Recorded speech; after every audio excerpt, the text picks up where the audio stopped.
I asked to leave because my heart really wasn't in it.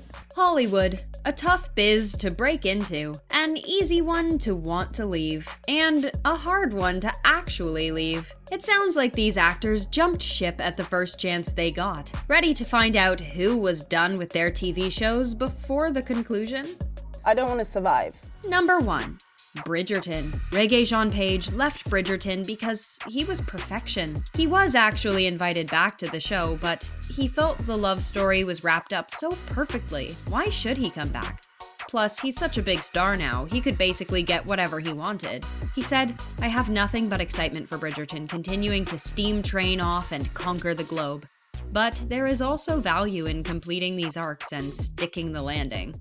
Number 2. Game of Thrones. Sophie Turner made it to the final episode of Game of Thrones, but that isn't what she wanted. She freaking loved the show, but it was out of love that she wanted an awesome, gruesome end for her character, Sansa Stark. She said, If you're on Game of Thrones and you don't have a cool death scene, then what's the point? It would be really disappointing if I got to the end and I was just okay. Number 3.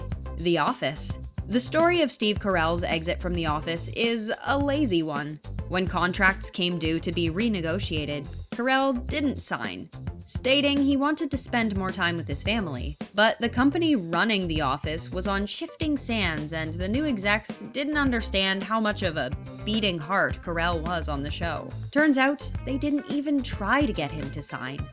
Number 4. Community. We probably can't expect Troy to make a reappearance in the movie. Donald Glover has had so much going for him that he really just doesn't need some quirky comedy to make it in the biz, obviously. And while we all fondly remember Troy and Abed in the morning as fun on screen, it was turmoil behind the scenes. With Dan Harmon being considered difficult and Chevy Chase getting fired from the show, honestly, who needs the childish drama when you're Childish Gambino? We can only imagine what could have been, though.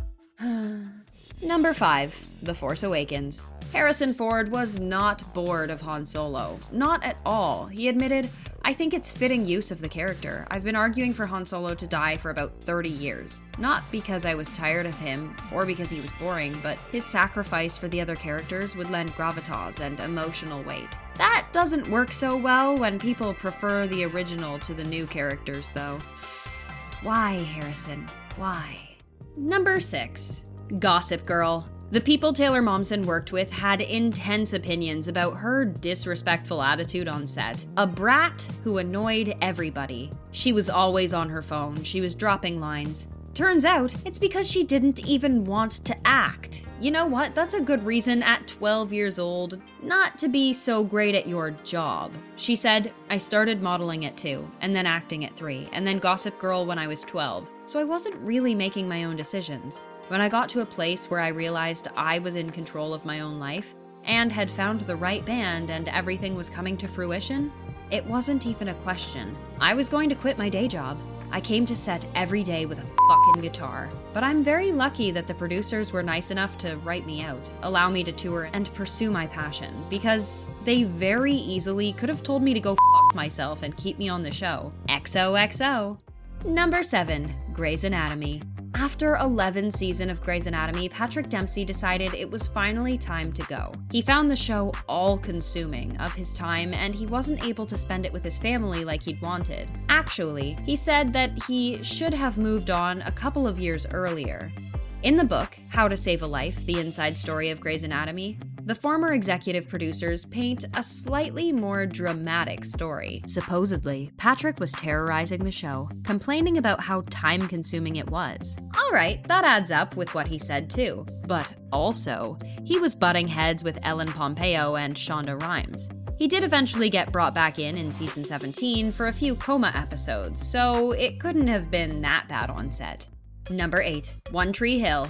Chad Michael Murray left One Tree Hill because his contract came due to be renegotiated, and he had no interest in sticking around. However, he was caught on camera saying, "They're not bringing me back next year because they want to save money." Yikes. He returned for the final season though, so he mustn't have been too upset about it. Do you even know what a write-off is? Number 9. Parks and Recreation. At the point Paul Schneider left, Parks and Rec had not taken off yet. As he put it, the show hadn't really found its footing. But it did eventually, because even his jealousy is apparent. He'd said, decidedly, they have the f***ing first lady in the show. He admitted further, I signed up for a specific character that was changed in mid-season, and it became a character with a lot less to do.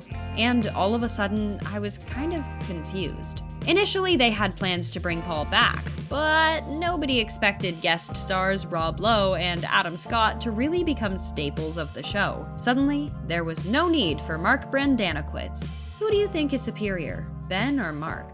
Number 10, The 100. Ricky Whittle quit The 100 because he found that it was just impossible to work with showrunner Jason Rothenberg. Ricky said that Rothenberg abused his position to make his own job untenable, and he belittled both Ricky and his character Lincoln. Ricky Whittle did not leave to take up a role in American Gods. He'd already made the decision to go before accepting the new role. Number 11, Parks and Recreation. Not every story is a sad one, and it kind of worked in everyone's favor, except maybe the fans, to have Rashida Jones leave when she did. The arcs of Ann Perkins and Rob Lowe's Chris Traeger had concluded. But Rashida wasn't just leaving because of that. She had a ton of opportunities coming her way she kept having to pass up because of her acting commitments. Opportunities to work behind the camera. Executive producer Mike Schur said, "So it's a big, happy, mutual hugfest celebration." Number 12, Grey's Anatomy. It was extremely difficult for Justin Chambers to leave Grey's Anatomy. However, he wanted to diversify his acting roles and career choices. He left on a good note, but it's definitely important not to stick around one role too long, or it's hard for anybody to see you as something else and give you a chance.